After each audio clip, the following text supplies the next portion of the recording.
Bismillahirrahmanirrahim. Bapak-bapak rahimakumullah. Sekarang kita masuk sesi yang kedua, dan kita hari ini insya Allah akan kembali melanjutkan membacakan buku Adab Harian Muslim Teladan, atau judul aslinya Adabul Islamiyah, buah pena Syekh Abdul Hamid bin Abdurrahman As-Suhaibani. Dan sekarang kita masuk ke adab-adab tidur. Bapak-bapak rahimakumullah, ya. Tidur itu mati kecil, ya. Setiap orang yang tidur pasti dia itu dalam keadaan ruhnya berada di genggaman Allah Subhanahu wa ta'ala. Kalau Allah itu berkehendak mengembalikan, maka akan dikembalikan. Tapi kalau Allah berkehendak untuk ditahan, maka orang tersebut akan wafat.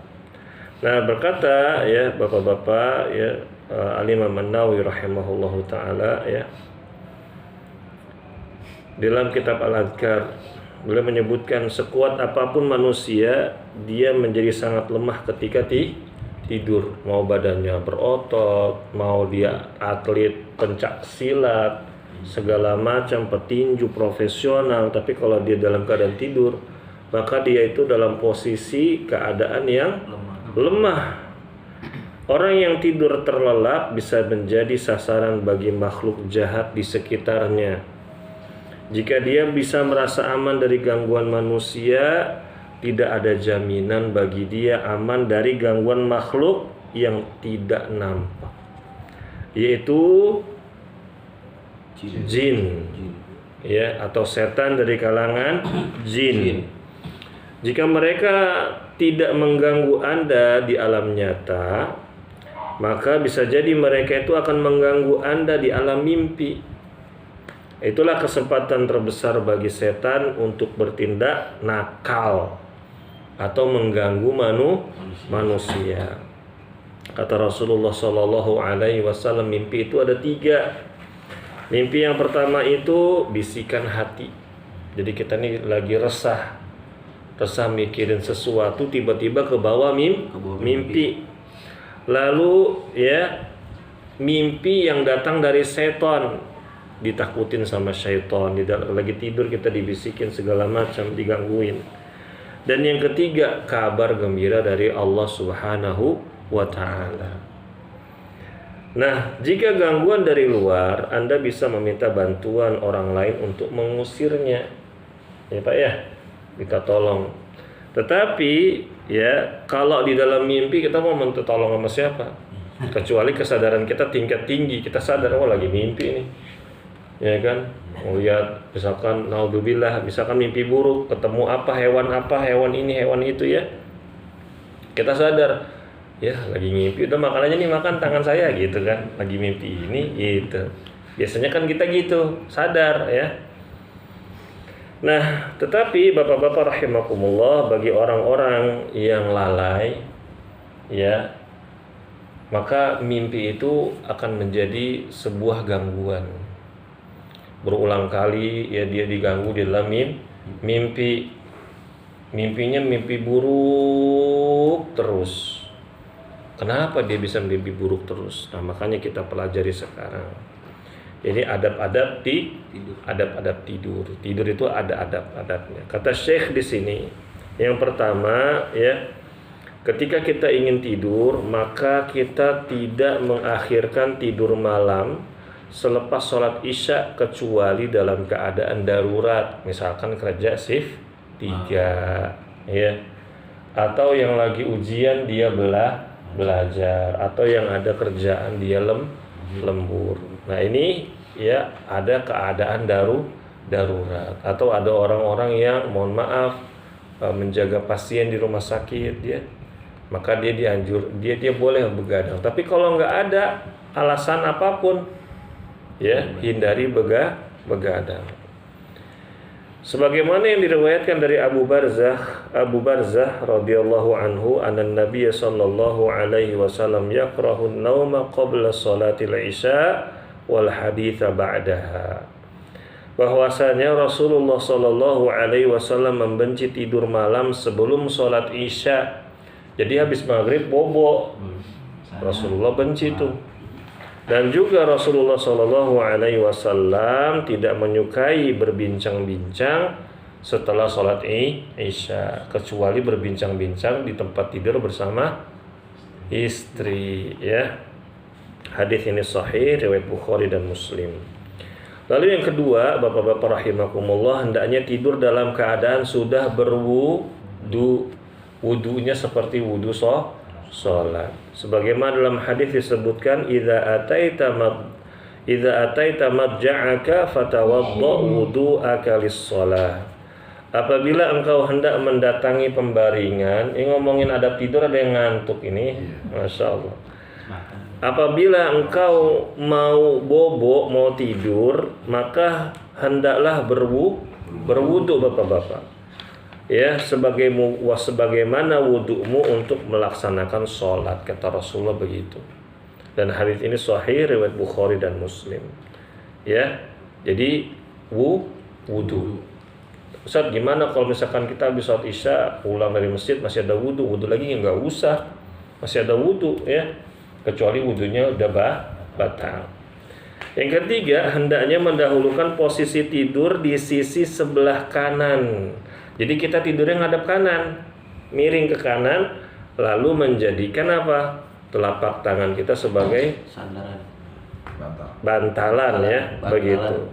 Rasulullah Shallallahu Alaihi Wasallam bersabda, ittaji' ala shiqqakal aiman, berbalinglah di atas rusuk sebelah kananmu. Hadis riwayat Bukhari dan Muslim. Jadi kalau tidur bapak-bapak usahakan ngadep sebelah kanan dulu. Ya. Baru setelah itu boleh ngadep sebelah kiri. Yang keempat, tidak dibenarkannya tidur dalam keadaan telungkup. Telungkup tahu Pak? Tengkurap ya. Baik ketika tidur malam ataupun tidur siang. Kenapa? Kok nggak boleh? Rasulullah Shallallahu Alaihi Wasallam bersabda, innaha daj'atun yabghaduhallah azza wa jalla. Sesungguhnya posisi tidur tengkurap itu adalah posisi tidur yang dimurkai oleh Allah subhanahu wa ta'ala. Hadis riwayat Abu Dawud. Nah bapak-bapak yang suka tidur tengkurap nih, berhenti, stop. Kalau nggak mau dimurkai sama siapa? Allah. Ya bahkan saya pernah membaca sebuah hadis, cuma saya lupa ya redaksinya. Ya ada yang mengatakan tidur seperti itu adalah tidurnya ahli neraka. Maksudnya para penduduk neraka itu tidurnya seperti itu. Ya begitu bapak-bapak, dihindari. Lalu yang kelima, membaca ayat-ayat Al-Quran. Di antaranya yang pertama ayat kursi. Baca ayat kursi bapak-bapak ya. Hafal semua ayat kursi kan ya? Insyaallah hafal. Lalu bapak-bapak rahimakumullah, manfaat membaca ayat kursi ketika tidur ya, sebagaimana datang dalam hadis Nabi sallallahu alaihi wasallam, barang siapa yang membaca ayat kursi ketika akan tidur, Allah akan senantiasa menjaganya dan tidak akan didekati syaitan sampai menjelang subuh. Ya, begitu bapak-bapak rahimakumullah. Lalu berikutnya membaca dua ayat terakhir dari surat Al-Baqarah. Kucing itu ya Pak ya? Tikus. Ya ini berbunyi amanar rasulu bima unzila ilaihi min rabbihi wal mu'minun. Terus ya dibaca.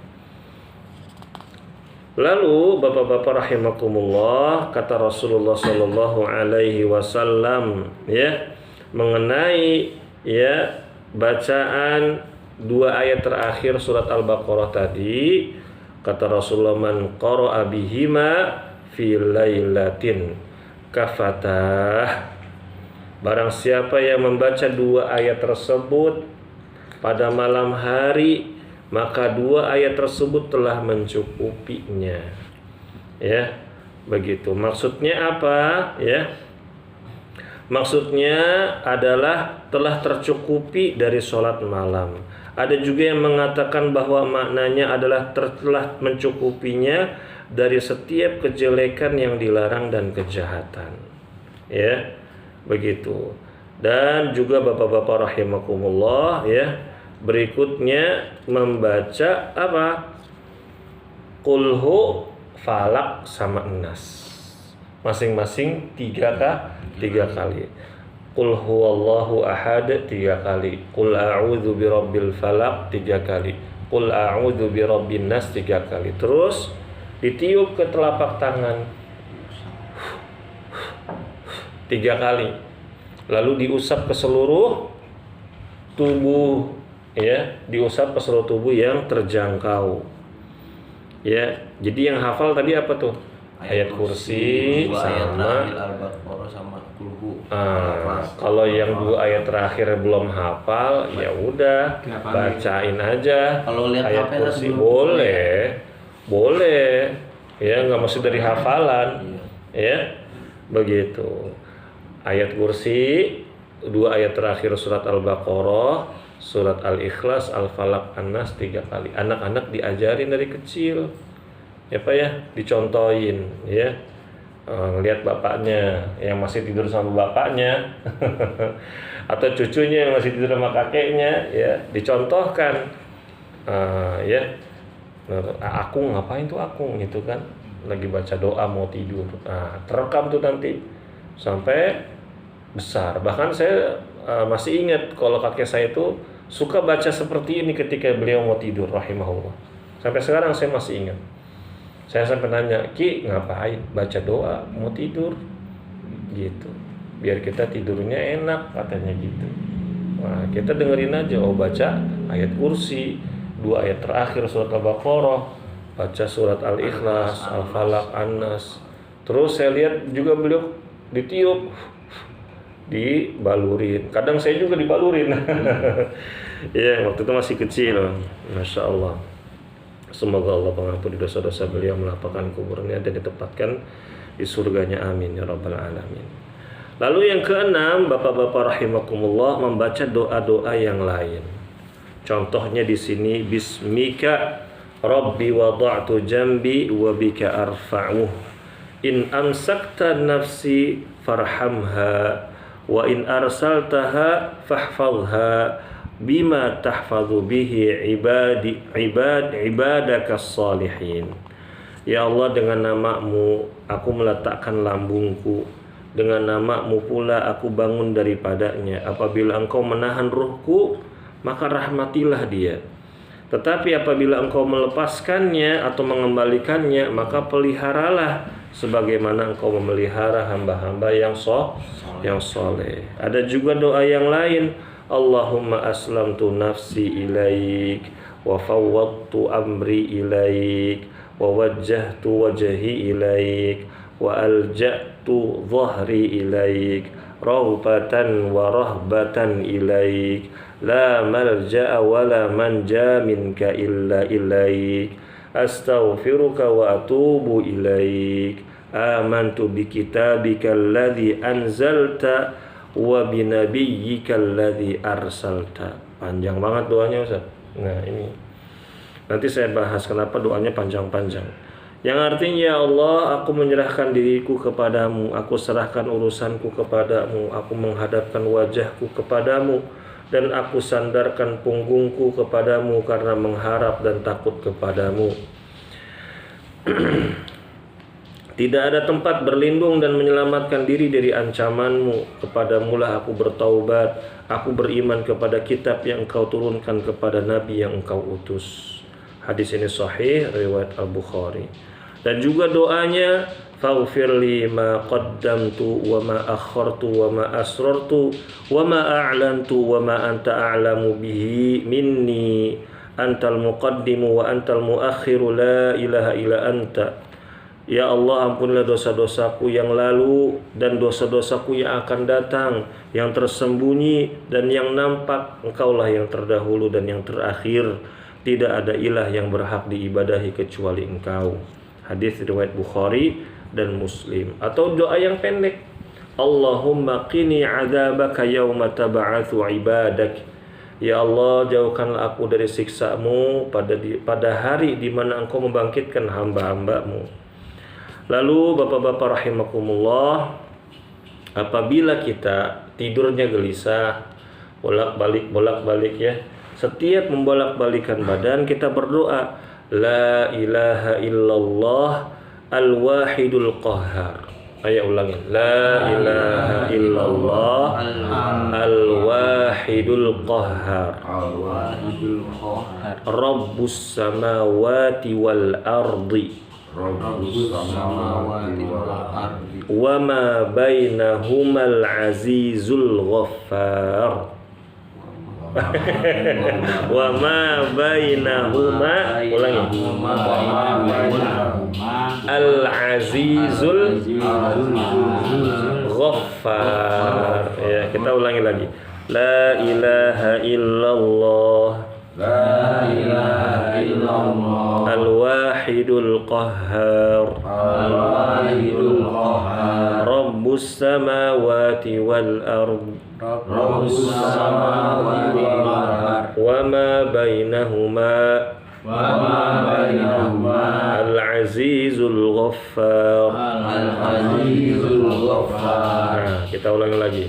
La ilaha illallah. La ilaha illallah. Al-wahidul qahhar. Al-wahidul qahhar. Rabbus samawati wal ardi. Rabbus samawati wal ardi. Wa ma bainahuma. Wa ma bainahuma. Al-azizul ghaffar. Al-azizul ghaffar. Masya Allah ya, dibaca. Tidak ada ilah yang berhak diibadahi kecuali Allah yang maha perkasa, Rabb yang menguasai langit dan bumi serta apa yang ada di antara keduanya, yang maha mulia dan maha pengampun. Hadis ini sahih riwayat Al-Hakim. Nah, Bapak-bapak rahimakumullah, kadang kalau kita tidur, ini yang ke-8, kita kadang-kadang suka merasa takut karena sendirian, ya. Maka ketika kita datang rasa takut, kita berdoa. Anak-anak udah hafal nih yang masuk TPA Mas Bim ya. Doanya a'udzu bikalimatillahi tammati min ghadabihi wa iqabihi wa syarri ibadihi wa min hamazatis syayatini wa an yahdurun. Nah, ya nggak tahu tapi itu di rumah dipraktekin apa enggak. Di Al-Qamah hafal lancar ya. Ya Allah, aku berlindung kepadamu dengan kalimat-kalimatmu yang sempurna dari murkanya, siksanya, kejahatan hamba-hambanya, dari godaan para syaitan dan dari kedatangan mereka kepadaku. Hadis riwayat Abu Dawud dan Tirmidzi. Jadi bapak-bapak kalau lagi ketakutan, tiba-tiba ya ada perasaan-perasaan gak enak, jangan baca doa Allahumma barik lana. Ya, begitu ya, Allahumma barik lana fima razaqtana wa qina adzabannar. La ilaha illallah, bukan.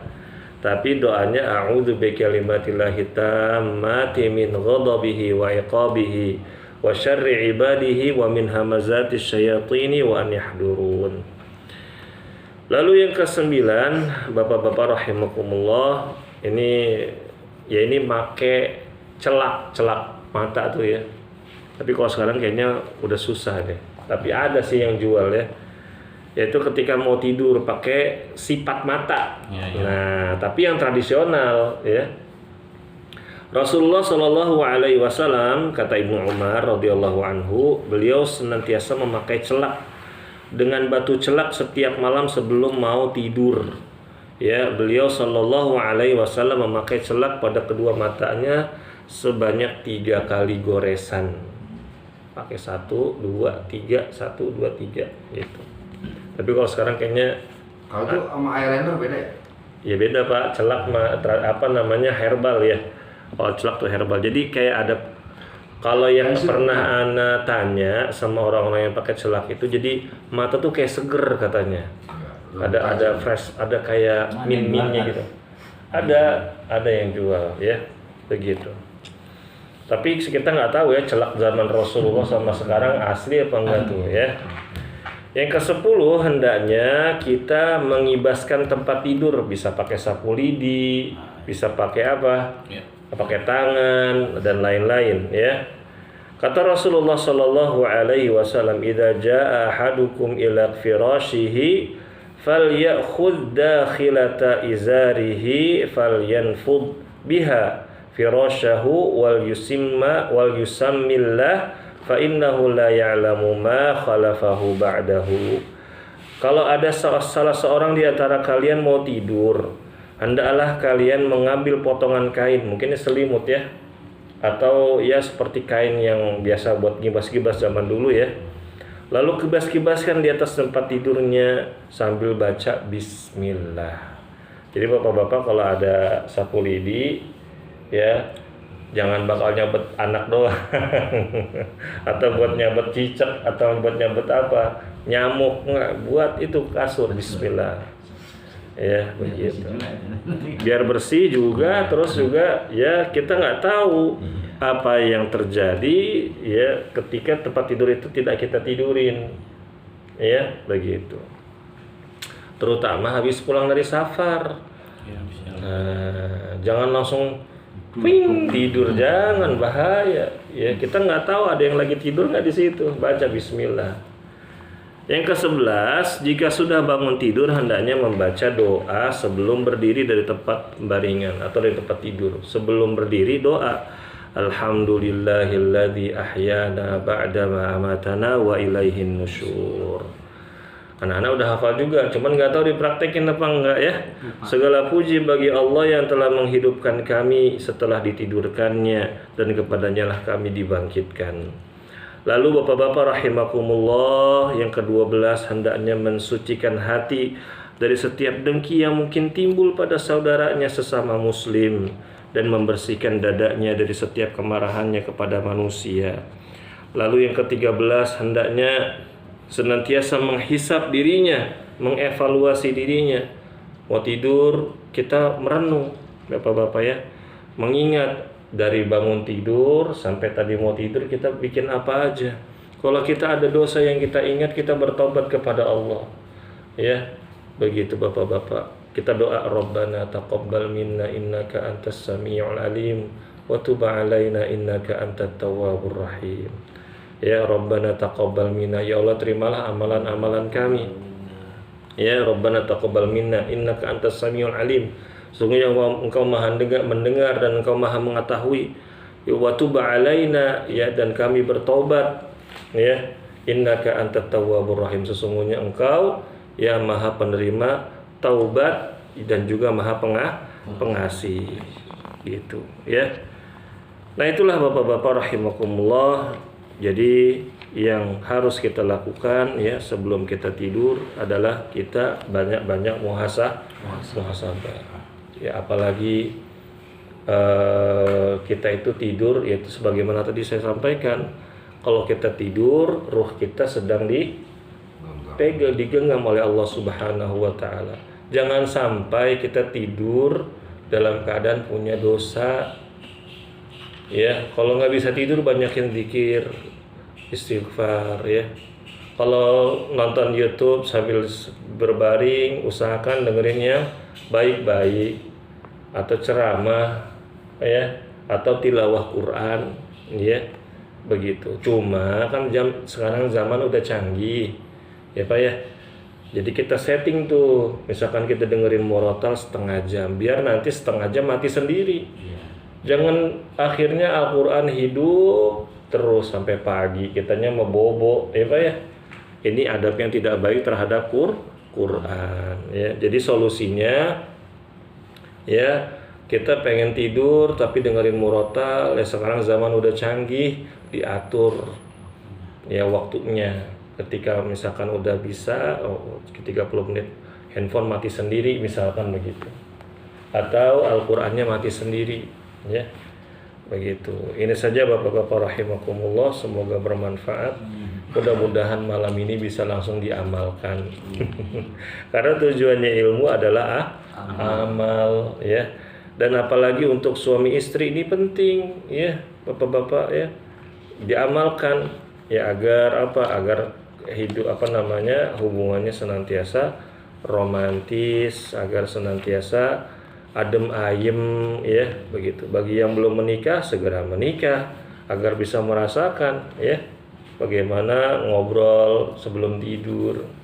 Tapi kalau udah punya anak biasanya ngobrolnya lain Pak ya. Aduh belum bayaran sekolah nih.